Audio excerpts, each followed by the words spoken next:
আসসালামু আলাইকুম। চলে আসলাম নতুন আরেকটি ভিডিও নিয়ে। আজকে আমরা আপনাদের সাথে শেয়ার করব আমরা যে বেগুন গাছ আর কি লাগাবো, এটা চারা থেকে এবং শেষ পর্যন্ত সমস্ত কিছু আপনাদের সাথে শেয়ার করব। যেহেতু এখন বর্ষার সিজন, এই সিজনে বেগুন গাছ লাগাইতে গেলে অনেক ধরনের প্রবলেম হয়। এই প্রবলেমগুলো আপনাদের সাথে শেয়ার করব। সর্বপ্রথম আমাদের যে বেগুনের চারা দিয়েছে, সেক্ষেত্রে আমাদের একটা ভুল হয়েছে। ভুলটা হচ্ছে যে বেগুনের চারা দেওয়ার ক্ষেত্রে ট্রেতে যে চারাটা দিবেন, এটার নিচে আপনাকে পলি দিতে হবে। পলি না দিলে কী হবে, ট্রেটা টাইনে উঠাইতে কষ্ট হবে, আর ওই জড়গুলা ছিঁড়ে গেলে আপনার চারাটা ঢলে যাবে আর কি। ঢলে গেলে সেক্ষেত্রে কী হবে, মানে হালকা হালকা মানে টইলে পড়ে যাবে আর কি। আর সেক্ষেত্রে চারাটা তাজা থাকে না। আর যদি নিচে পলি দেওয়া থাকতো, সেক্ষেত্রে দেখতেন যে চারাটা আপনার কোনোভাবেই ঢলতো না।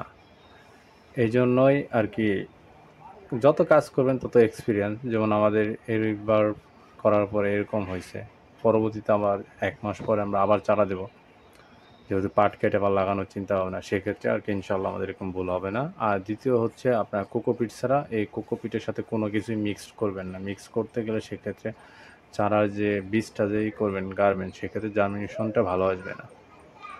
এইভাবে চারা দিবেন। চারা 1 মাস আমাদের বয়স হয়েছে, এখন আমরা লাগাইতে নিয়ে আসছি আমাদের এই জমিতে।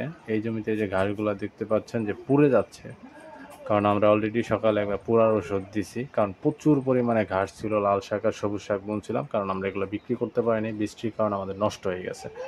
এই জন্য এই জমিতে বেশিরভাগই দেখা যাচ্ছে লস হচ্ছে আর কি। কৃষিতে যতটা দেখা যাচ্ছে লাভ, কিন্তু লাভ হচ্ছে না। আমরা বেশিরভাগ এখানে লস হইতেছে আমাদের বৃষ্টির কারণে। আর শাক যা বুনতেছি জ্বালাই দিতেছে, বৃষ্টির কারণে মারা যেতেছে।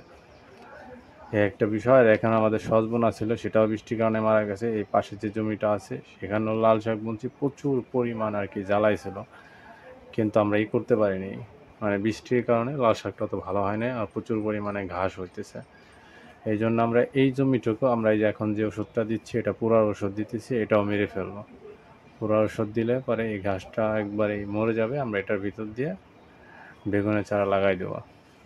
কিন্তু কিছু করার নাই, কারণ আমরা এখানে যা কিছুই করছি সব ক্ষেত্রে আমাদের এই জমিতে লস হয়েছে। কারণ যদি বৃষ্টি না আসতো, বৃষ্টি যদি কম হইতো, তাহলে দেখা যেত সেক্ষেত্রে আর কি লাভ হওয়ার সম্ভাবনাটা বেশি থাকতো।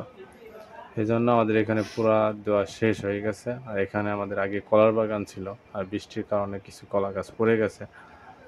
কারণ যেগুলো পড়ে গেছে এগুলো আর হবে না, কারণ এসব কলার বাতিও হবে না, এগুলা আর অতটা লাভবান হওয়া সম্ভব না। যেগুলো দেখা গেল যে কলা আর হবেই না, ওগুলো আমরা ফেলে দেবো। ফেলে দেওয়ার আর কি যতটা পরিষ্কার রাখা যায়। আর আমরা দ্বিতীয়ত হচ্ছে, আমরা এখানে যে বেগুনের চারা লাগাই দিয়েছি চার্জ ছাড়াই। কারণ চার্জ দিচ্ছি না কিসের জন্য, কারণ চার্জ দিলে প্রচুর পরিমাণে পানি আর কি ধরে রাখে, সেক্ষেত্রে বেগুনের চারা মারা যাওয়ার সম্ভাবনা বেশি। তাহলে আমরা কি করব, মেপে ঝুপে যেভাবে লাগানোর প্রয়োজন আর কি সেভাবে আমরা লাগাবো। কিন্তু আমরা অনেক ফাঁকা দিতেছি, কারণ আমরা নাঙ্গল দিয়ে ভিতরে চার্জ দেওয়ার জন্য, নাঙ্গল যাতে নাকি পিলির ভিতর দিয়ে যাইতে পারে ইজিলি, সেভাবে আর কি ফাঁকা দিয়ে লাগাইতেছি। আর প্রত্যেকটা লাইনে লাইনে এরকমভাবে ফাঁকা রাখবো যাতে নাকি আমাদের নাঙ্গল ঢুকতে পারে, আমরা হালকাভাবে চার্জ দিয়ে যাতে নাকি পিলি করতে পারি। কারণ পিলি তো মাস্ট বি করতেই হবে। পিলি না করলে পারে কী হবে, আমাদের বেগুনের চারা ভালো আসবে না, ফলন ভালো আসবে না। সেক্ষেত্রে বৃষ্টি হলে দেখা গেল যে গাছ মারা যাওয়ার সম্ভাবনা বেশি থাকবে। এই জন্য আমরা লাইনে দিছি, আপনি 1.5 হাত পর পর একটা করে চারা লাগাইছি। আর এই পাশে যে মানে ফাঁকাটা, একটা লাইন থেকে আরেকটা লাইনের দূরত্ব যাতে একটা নাঙ্গল যাইতে পারে, সেই ডিস্টেন্স অনুযায়ী আর কি আমরা লাগাইতেছি।